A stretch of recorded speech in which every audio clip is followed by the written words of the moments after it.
Greetings Games fans, and welcome to the next episode of our How to Play series. On today's episode we're responding to a request from Andy to learn how to play Greed, a push-your-luck dice game for 2 to 6 players. It says ages 10 to adult here, but honestly if you're able to do basic addition and multiplication, you'll be fine to play the game. I play this with my 7-year-old and onwards. It's quick to learn and easy to play, and it's a game that'll have you rejoicing and celebrating 1 second, but one roll of the dice later, you could be in tears. Your goal is simply to reach 5,000 points. However, it uses a push your luck mechanic to, as the name would suggest, play on your greed. Each roll you set aside some dice for points and then decide if you'll take the score or risk it all and roll for more. As mentioned, it's quick and easy to play, loads of fun, and it's pretty inexpensive at around $16 a copy. Easily a family favourite in our house, and best of all, it's fun for kids and adults alike. Anyway, enough of the intro. I'll turn the camera down and we'll get teaching you how to play.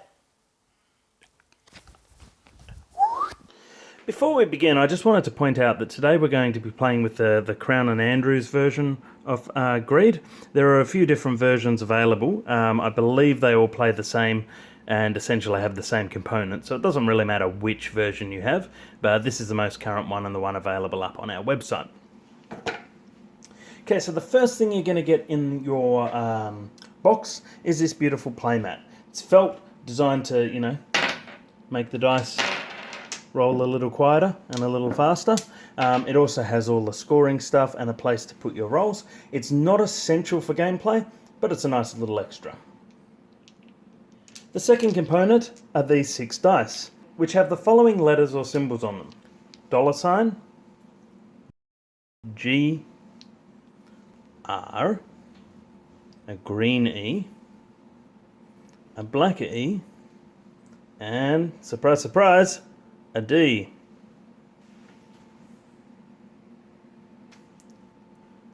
Also included in your game will be a score pad and an instruction sheet.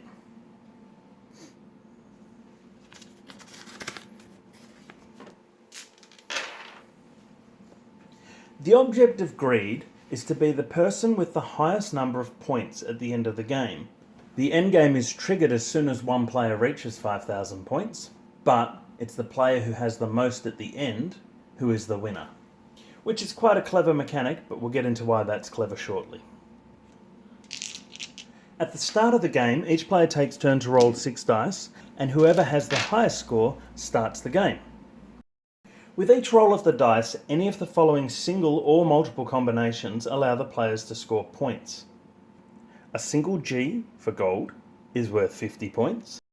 However, if you roll 3 gold on a single roll, that is worth 500 points. A single diamond is worth 100 points. However, if you roll 4 on a single roll, that's worth 1,000 points. The dollar symbol represents silver, and 3 of those are worth 600 points.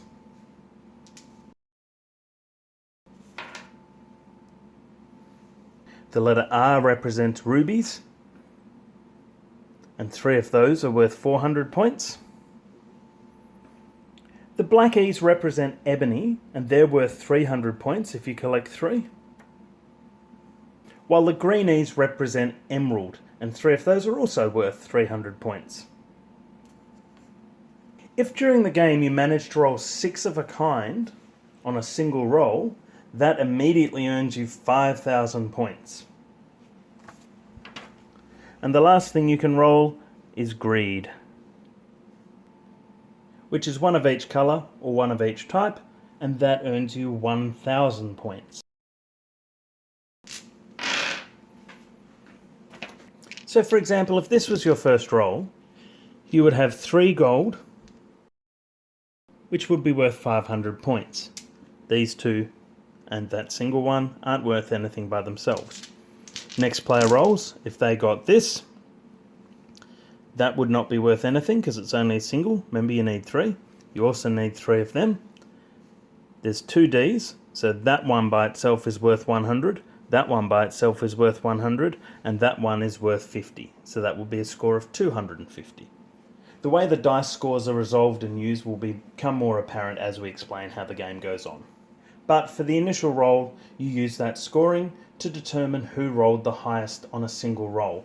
And don't forget, if you're ever stuck, the scores are all written here.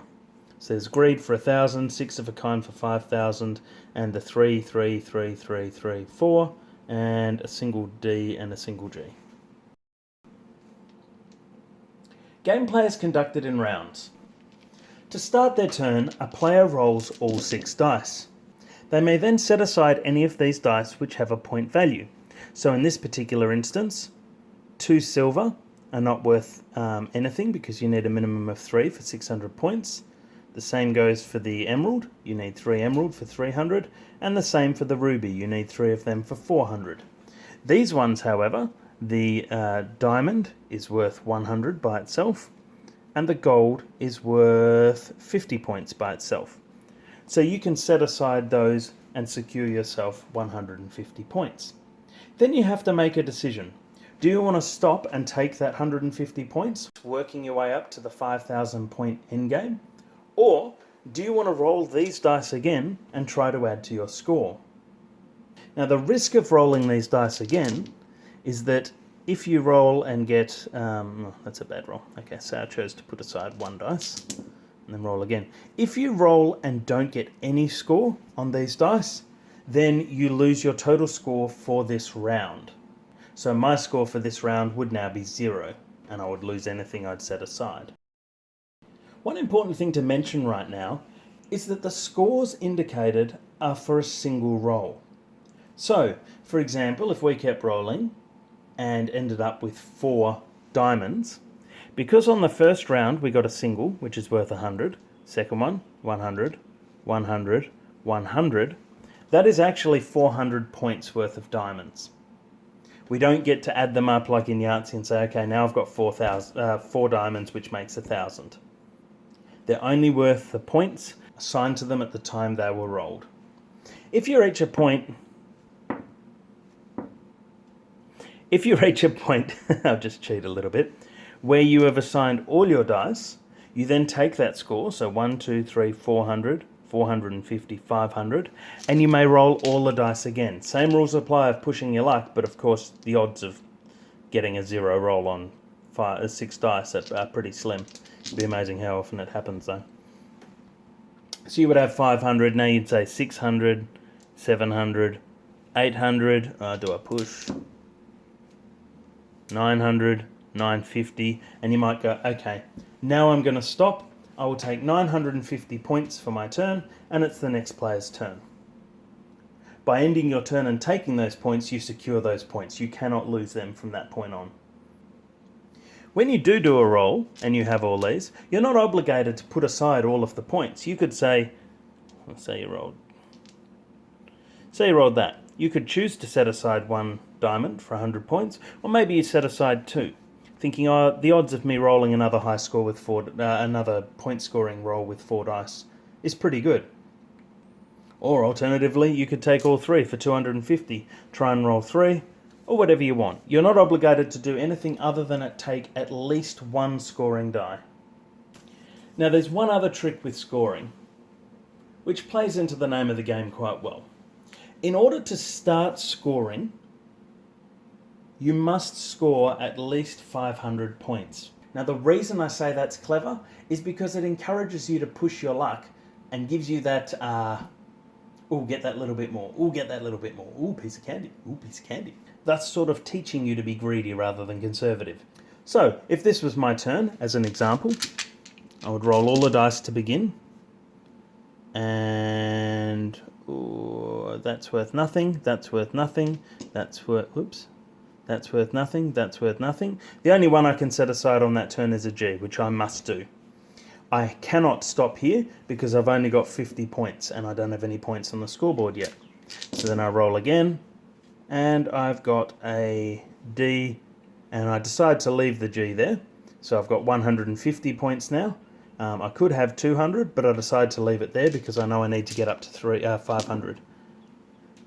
Then I roll again, so I've now got 1, 2, 300, 400. Ooh, do I roll that again? I've got a 1 in 3 chance of getting a D or a G, so I choose to. I will get 0 for that turn. If I'd managed to roll it and get a D, then I would have 1, 2, 3, 4, 500 points. So I could then choose to take 500 as my starting score, or I could roll all of these again and hope for something higher. So in this case I go 500, 600, 700, 800, and I might go, okay, stop, put me down for 800 points for this round. Once you've scored that initial minimum, you can score as little as you want on subsequent turns. You can roll a single G on turn 2 after you've got 500 and say, okay, I'm taking 50. Now at the other end of the game, as soon as any player has passed 5,000 points, that starts the end game. So you could get 5,100 but continue rolling to try and get a higher score. Once that's done, you write down your score, and every other player has one more turn in order to try and beat it. So once again, it's encouraging you to push your luck, because if you don't beat their score, what have you got to lose? You were going to lose anyway. So say I had 4,900 points at the moment. I then roll this, which gets me up to 5,050, but I decide to play on, hoping to get a bit more. And then I decide to stop at 5,200. Now it's the next player's turn, and that player has 4,800. They roll and go, right, there's 5,000, 5,100. They didn't make it. However, if they end up rolling higher than the previous player, then they end up winning the game. And that's pretty much it. So to summarise, each player starts their turn by rolling all 6 dice. They must put aside at least 1 scoring dice on every turn. If they don't roll a scoring dice, then they get 0 points for this round. To start accumulating score on the score pad, they must roll at a minimum of 500 points. Once that's been done, they can take as low a score as they wish, providing there is a score. And the first player to surpass 5,000 points and end their turn initiates the end game. Every other player then has one last turn to try and beat that score, and at the end of the game, whoever has the most points is the winner. Anyway, I hope that's been helpful. Andy, here's hoping that it showed you how to play and will let you get started on this great game. Thanks for watching. We'll see you next time.